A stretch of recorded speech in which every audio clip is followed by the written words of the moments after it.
Welcome back once again to howtocookwithfood.com. If you haven't already, please click that button and subscribe to our channel. On the menu and right here, just finished making this. We've got a lovely gnocchi. We have a cheese. I'm using gorgonzola cheese today. Cream, bacon sauce, some garlic in there, lots of black pepper, fresh basil. It's really delicious. It's really easy. Let's go and do it. Okay, let's get started on this. Let's just run through some ingredients. Really simple. I've got some fresh basil here. I've got some single cream. Just over here I've got a lovely piece of gorgonzola. I'm going to use that cheese today. You can use any cheese you want. On this plate, which is what we're going to start cooking with, black pepper, sliced fresh garlic. I've got some bacon rashers there that I've just chopped them up. About equal parts of onion. And at the back I've got our gnocchi, which is a kind of pre-made one. It's fresh. So we're just going to drop that into water for like 1 or 2 minutes and it's done. It's pretty instant. We're not adding any salt to this because our cheese is salty and that bacon's going to be fairly salty, so I'm not going to go near it. It's really easy. Let's go and do it. Okay, so I've got a pan on here with a little bit of oil. I'm using sunflower oil. You could use olive if you want, but a bit of a waste really. So we're heating it up, and I've got a nice big wok here. I like to kind of throw it around in there. Simply, it's all going to go in at the same time. Onions, bacon, that black pepper and the garlic.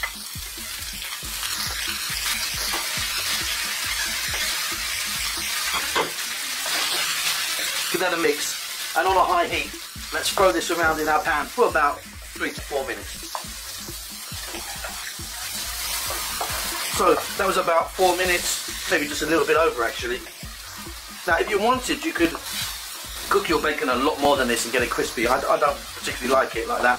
It's cooked for sure. My onions and garlic are cooked and softened beautifully.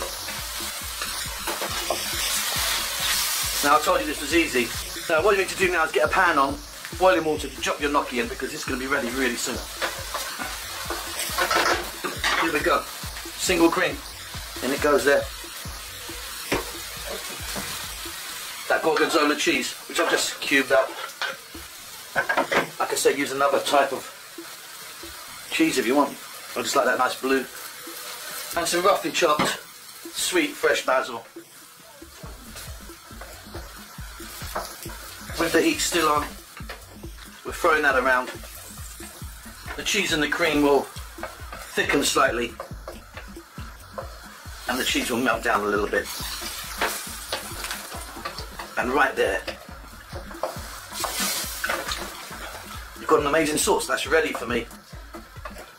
You can just keep it going for a couple of minutes if you like, but that is wonderful. Simply, we're going to dip our gnocchi into some boiling water, like I say, for 1 minute or 2 minutes max. It's going to come straight out. We're going to drop it in there. If you wanted, you could add some, maybe some green olives or black olives now, or maybe a little bit of cherry tomato perhaps. I don't think there's any need to add any parmesan, but that's up to you. It might be nice. This is perfect for me. Off goes the heat. I'll be back when my gnocchi is ready. Okay, this water's just coming to a boil. Just about to get there. In goes our gnocchi. I've got a touch of salt in there as well, in that water. And literally, they're going to go in for like 1 or 2 minutes max. Absolute max.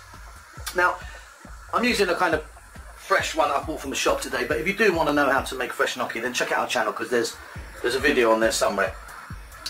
Right, 1 minute, 2 minutes max. I'm going to drain that off. It's going to go straight into our beautiful sauce. Okay, so there's my gnocchi. 2 or 3 minutes. You can see it's done because it starts to float up a little bit. You don't want to overdo it. Simple like that. I've got our sauce back on again. Run a bit of heat through this. Then goes that lovely gnocchi. Beautiful little dumplings. Now mix this around. Let it soak up with the dumplings, gnocchi, get in there and soak up some of them lovely flavours. If you want, you can check this for salt. I'm certainly not going to add salt. It's good for me. You can see that's thickening beautifully. Yeah, depending on the cheese that you use and depending on the bacon that you use, you might want to add a little bit. Check it out. That is absolutely wonderful. Okay, at the very last, I'm just going to put in some more fresh basil, and I've got a tomato there that I've chopped really small. I want to put that in right at the end. So it remains raw really. I don't really want to cook it, just run the heat through it. Now this is really rich, so a small portion is advisable, but it is absolutely delicious. So simple. Hope you enjoy that. Off goes the heat. Yeah, hope you enjoy that, guys. Give it a thumbs up if it's good for you. And don't forget to subscribe to that channel. That's it. That's delicious. I'm going to eat that. See you later. Bye-bye.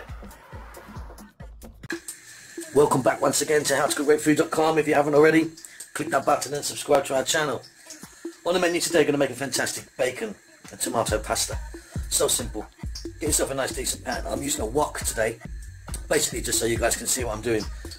In there I've got some olive oil. You can use any oil you like. Right here I've got our ingredients. I've got some bacon that I've chopped, I've got some black olives, I've got some chunky cut garlic and some onion. It all goes in now.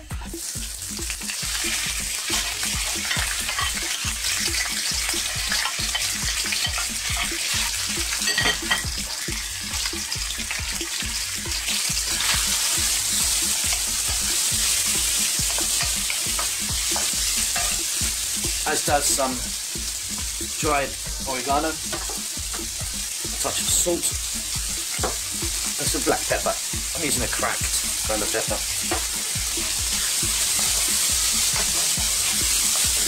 This is so simple and so tasty. So I'm on a fairly high heat.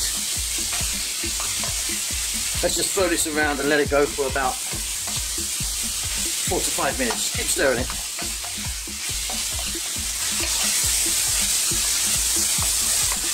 As you can see, this is cooking down really nicely. Now I'm using the smoked bacon today, but you can use any bacon that you like, it's entirely up to you. Simply, I'm going to drop in a can or a tin of regular tin tomatoes. These are whole, so I'm just going to roughly chop them.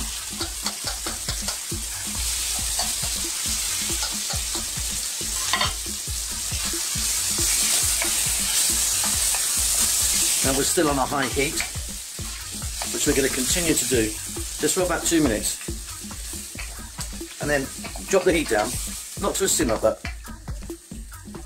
above a simmer, and just let that go for about 8 to 10 minutes. Stir it often. Now's a good time, by the way, to cook your pasta. There we have it. Absolutely wonderful. I've just turned the heat back up a little bit. Now what you could do now is add a little splash of vinegar, a little touch of sugar, or like I'm going to do, I'm going to add just a little splash of ketchup. I mean, when I say a small amount, I mean that amount, just a tiny, like a teaspoon. The sweetness of ketchup really helps the tomatoes to kind of smooth out, get rid of their tartness. Now, I mean, again, if you wanted, you could add some chili now if you wanted, like a splash of chili sauce or some chili flakes. Now, what we're going to do is add our pasta. I've cooked my pasta already. When you're cooking your pasta, make sure you've got a nice big pan of water, get it really raging hot. Little touch of salt, get your pasta in, drain it off, straight into the pan. Here we go. Today I'm using penne. You of course can use any pasta you like. So with the heat still on, let's throw this around, making sure that our sauce covers all of the pasta, and just puts a little bit more added heat into our pasta. And this is so simple. This is done. Serve this with some Parmesan cheese on the top if you like. So simple, so tasty. Check this for seasoning. For me, I know this is going to be great.